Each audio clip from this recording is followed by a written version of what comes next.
আমাদের বক্তব্য সেটা হলো মেয়েরা রাত্রে সুরক্ষিত নয় কেন? তারা যেখান থেকেই বাড়ি ফিরুক, কাজের জায়গা থেকে বা কোনো বিয়ে বাড়ি থেকে, তারা ভয়ে ভয়ে বাড়ি ফিরবে কেন? আমাদের দিনের বেলা যেরকম আমরা নিরাপদ বোধ করি, রাত্রেবেলাটাও আমাদের নিরাপদ হওয়া উচিত। প্রশাসনের কাছে আমাদের সেটাই দাবি, সেটাই আমাদের মূল বক্তব্য। খুন এবং ধর্ষণের আমরা আজকে সবাই একত্রিত হতে বাধ্য হয়েছি।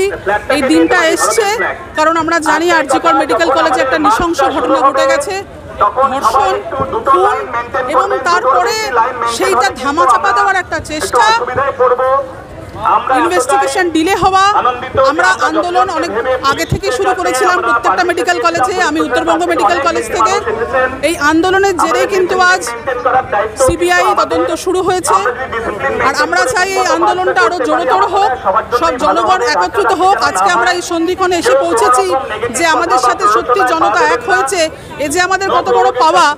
আমরা হয়তো তিলোত্তমাকে বাঁচাতে পারলাম না, কিন্তু আমরা তিলোত্তমাকে বিচার ঠিক এনে দেব সবাই মিলে।